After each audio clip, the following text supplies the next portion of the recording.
Hey guys, thanks for coming back for another video. In today's video, I'm going to be ranking all my current Usmnt strikers that I see in Greg Berhalter's striker pool. So let's go ahead and see what that looks like. With that being said, let's go ahead and get into the video.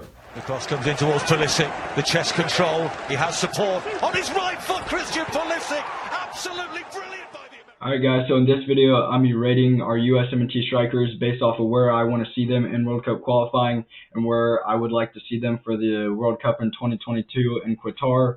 It's not fully just based off of talent. There are going to be some older guys who are more talented than some of the younger guys. I'm just putting them lower because I think maybe their time has passed and I just would like to see some guys get more of a experience. This is a list that could totally change. I think my ideas and my thoughts on who the best USMNT striker basically changes week to week.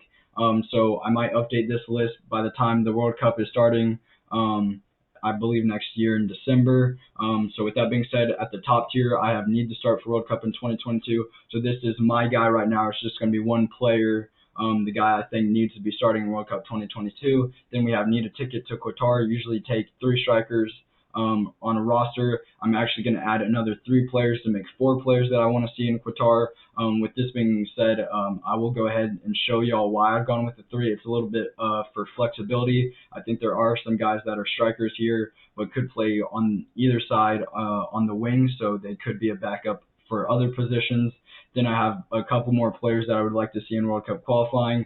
Then I have some players, and it's not that I don't want to see them in World Cup qualifying. It's just we already have so many guys playing. It's just a really tight shift right here. They could be in World Cup qualifying, they might not, but it's just guys that I don't expect to see in World Cup qualifying or I don't want to see in World Cup qualifying, but maybe in the future they should be in that USMNT jersey. And then I have guys that I just don't think should be a part of the USMNT really at all moving forward.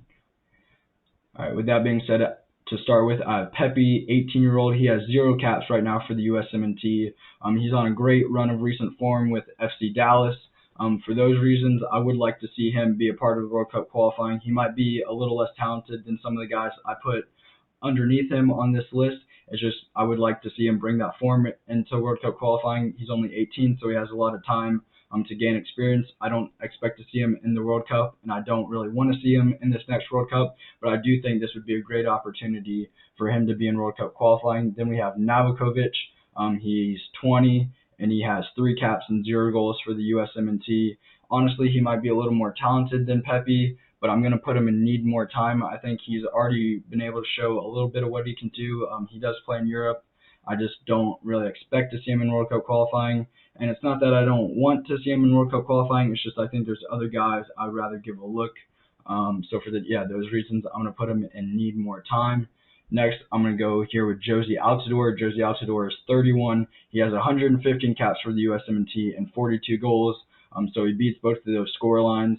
And it's not that he is a bad player. He's obviously more talented than a lot of these guys, maybe even more talented currently than some of the guys you'll see me put and need a ticket to Qatar. It's just I think he's past his prime. And when it comes to guys that will be able to start in World Cup qualifying, I don't see him being better than any of those guys. So for that reason, he's 31. By the time World Cup comes by, he'll be 32, 33, somewhere in that age range. He's definitely declining still in the MLS. Yeah, so I don't think he should be a part of the USMNT anymore. It's not that he's bad. I just really want to show some of these younger guys and let them get some experience. And then back to back, another guy I haven't shouldn't be a part of the USMNT is Ivo Bissi. I'm not sure if I'm saying that right. He has 1 cap and 0 goal all time for the USMNT, so he hasn't really been a part of the USMNT that much, but I don't want to see him again, if that makes sense. He's another guy, only 24, so that is kind of young, but compared to a lot of these other guys, it's not really that young. He does seem like someone who's going to stay in the MLS his whole career, even though he's only 24, which is a shame. I would love to see him branch out into Europe, but I feel like you should have already made that move, and now these other guys are definitely catching up to him. So then we have Nicholas Gioacchini. He was in this Gold Cup squad. He seemed to do pretty good. He plays right winger mostly for his club in France. He does play a little bit of striker. When you go to Transfer Market, he is listed as a striker, but I do think he needs just a little bit more time. I'm also making this list left to right. So as you see, Navrakovic, I do have above Gioacchini because the players to the left on their each respected tiers, I guess, are going to be better. Altidore, I do have higher on this, shouldn't be a part of USMNT list. But yeah, Giochini, I just don't really see where he could fit into this World Cup qualifying. I think he probably will get called up to the World Cup qualifying. I just don't think it'll be as a striker, if that makes sense. So I haven't put him in the need to be in World Cup qualifying. He might be in World Cup qualifying as a backup option for that right winger spot, but I just don't see him really making it at the striker spot. So that is why I put him in needs more time if he wants to be able to earn that striker spot. Then we have Cowell. Cowell is another guy who has 0 caps for the USMNT. He's only 17. So yeah, I would love to see him get some experience for the USMNT. He's definitely one of the guys with one of the highest ceilings. So for those reasons, I'm going to have him and need to be in World Cup qualifying above Pepe, 17 and 18. We have a lot of young guys right here in this World Cup qualifying, just guys I would like to see play. Guys who probably won't be ready for the World Cup next year, but just some that we could see in a USMNT jersey and see how they play against some of these CONCACAF sides. Then I have Jordan Sibachu. Honestly, I've been in love with this guy so far in this season. He's not someone I've appreciated a lot. He came in late in that Honduras game, which got us into the Nations League final, which we ended up playing Mexico and beating them in that big 3-2 game that went into extra time. I had a lot of debating if I think he wanted to, or if I wanted to see him be the starter for World Cup 2022. I kind of went back and forth on this. If he is my guy, he definitely needs a ticket to Qatar, which is where I'm going to leave him at right now. So far in this season, I believe he has 3 goals, 2 assists, and he's only played 2 regular season games and then 2 games in Champions League qualifying. So it looks like he might be able to single-handedly get his team into that Champions League group stage and maybe get a knockout spot or something. But he's been on great form at the striker for Young Boys, which is the club he plays for.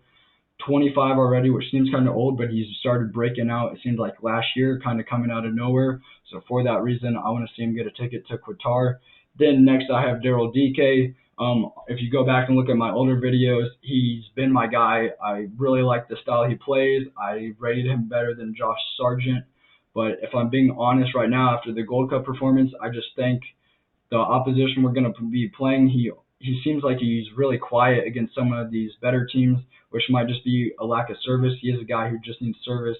And in some of these games, it might be harder for him to be getting service when we're playing teams like France, England, Germany, some of those bigger powerhouse teams. And so for that reason, I'm actually going to bump him all the way down to need to be in World Cup qualifying. However, I do have him above Cowell and Pepe. He is definitely a guy who could punch his ticket into Qatar. As of right now, I'm leaving him off of that spot. It might be kind of controversial. I even put him in my top 10 USMNT players in my other video that I did with Will.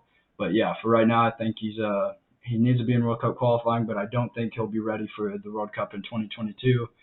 Then we have Sebastian Soto. He has been able to get a move out of the MLS. He's been playing in Europe, kind of bouncing out. He's never really making the first teams. He's been to Norwich. He's been at FC Porto, which is the club he's currently on right now. He did just score his first preseason goal for FC Porto, but I feel like once the season starts, he's probably going to be playing for their under-23 team or maybe their B team.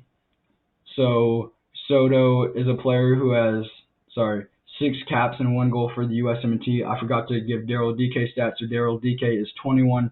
He has 6 caps and 5 goals for the USMNT.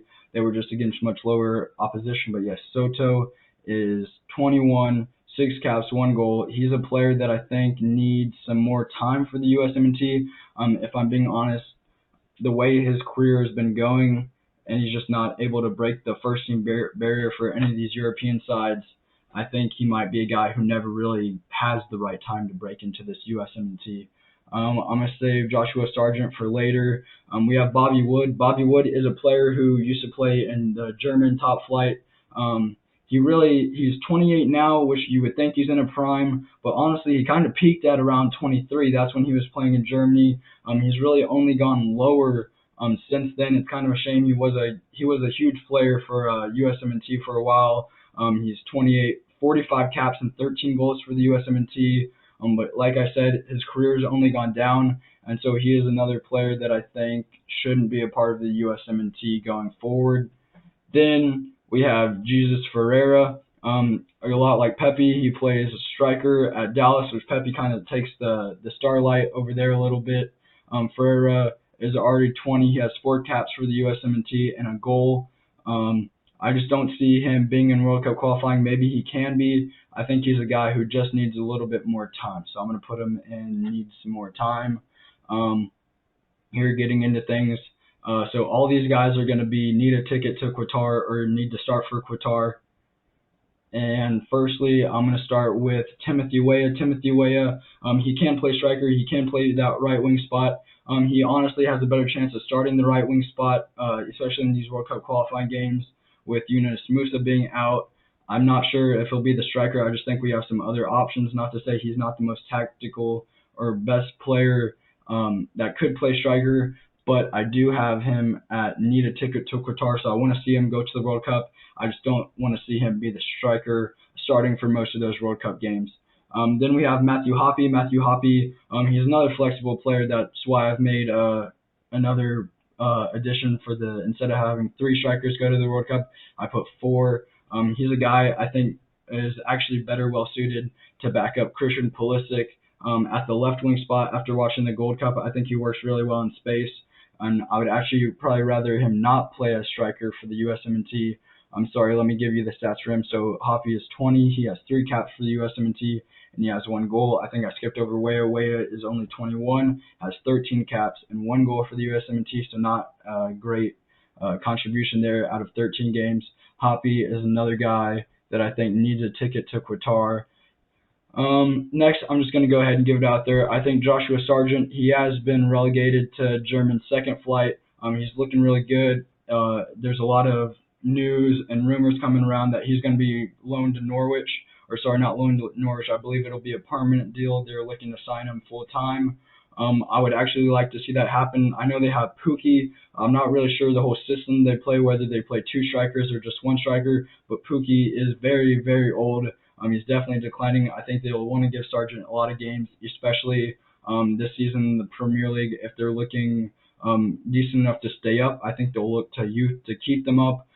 If they are kind of struggling to stay up, I think they'll probably look to Pukki more and that experience to stay up. But Josh Sargent is the guy as of right now. Like I said, this could change in a couple of days, in a week, in a month. It might not, but Sargent has not been a guy that I've always looked for as our striker. Only recently, with some of the other guys honestly not performing as well as I wanted them to, like Daryl DK, he is the guy there. So he is 21, 16 caps for the USMNT, and he has 5 goals. So that leaves Zardes in this ticket to Qatar. Actually, sorry. That leaves Zardes and needs to be in World Cup qualifying.